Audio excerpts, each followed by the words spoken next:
Well, welcome back. The state of stimulus. The House is expected to vote on President Biden's $1.9 trillion stimulus bill later today. Of course, that is packed with non-COVID spending. 80% of it is non-COVID spending. This coming after the Senate parliamentarian told lawmakers last night the proposed $15 minimum wage does not comply with the Senate rules and cannot be included in the COVID relief bill. Joining me right now is Texas Congressman Lance Gooden. Congressman, it's good to see you this morning. Your reaction to what is in this bill and whether or not it does move forward.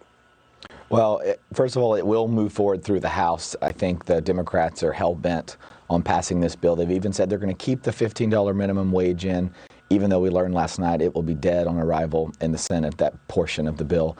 But we've got, I believe, 9% of the funds in this bill are actually going to be spent this year on COVID relief.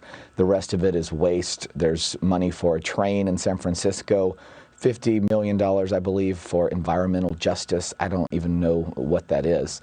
We've got money for pet projects across the nation, and it's a real travesty. There's nothing bipartisan about this bill. We expect it to pass the House tonight, probably around 9 p.m. Eastern, I believe. It'll be a late night in the House. And yesterday, as you said, we learned that the $15 minimum wage is going to be dead in the Senate because of the parliamentarian ruling. So that's a win. Relieves perhaps some pressure on some of the senators that were considering voting no, like Manchin and Sinema. But we're really hopeful that the Senate can save the country, so to speak, with respect to this bill. It's out of control. Wow, I mean, out of control. When you say 9%, I thought I was being conservative, saying it was 20%. That it was 80% I didn't want to correct you, of but this it's bill 9. is non-COVID. Yes. It's 9%. That is absolutely extraordinary. How do your colleagues get away with this, jamming so much into a bill that is supposed to be about COVID? I know that there are $300 million allocated just to museums and the arts. That's right. Well, first of all, they're shameless, and they don't have to work with Republicans. They're not. They refuse to acknowledge that last year we passed several stimulus plans. Granted, some of them had quite a bit of pork, much more than I would have liked, but they were at least bipartisan. President Trump signed all of the plans eventually that passed and went to his desk. There's nothing bipartisan about this. Democrats have refused to work with Republicans. They're not interested in a plan that actually helps America. They want their pet projects in there because they know they can't afford to lose some of the far-left progressive voters in their caucus. And so they're having to give them everything they want, which is why they're so, in such a silly way, leaving in this minimum wage provision that they know is going nowhere in the Senate. It's unbelievable. Congressman, let me ask you, you're on the Financial Services Committee, so you have a very clear understanding in terms of the regulatory framework that is to come, as well as higher taxes.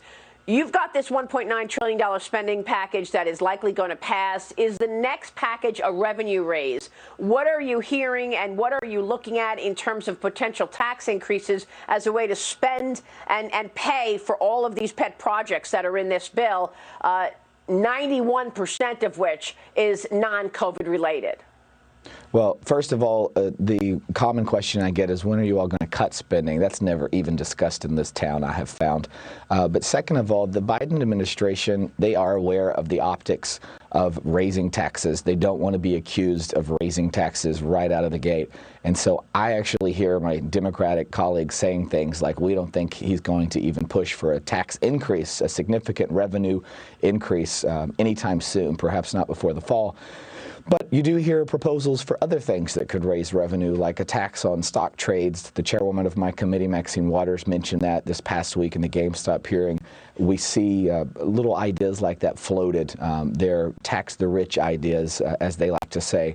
But things like that, we saw what happened in Hong Kong this week. Their market tanked. Liquidity is going to decrease if we do that. And I don't think there's going to be any major traction, especially none that gets 60 votes in the Senate to raise revenue in that sense. But at some point, Democrats are going to say, how are we going to pay for all this if we're going to just keep giving out money?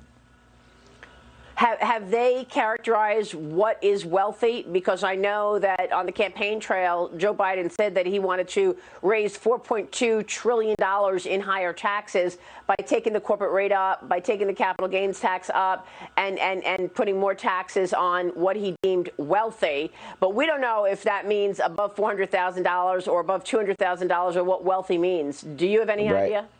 I don't know what wealthy means to the Democrats. I haven't even figured out what needy means to the Democrats, because they're sending out checks to just about everyone in this bill. Congressman, it's good to see you this morning. We'll keep watching and spotlighting.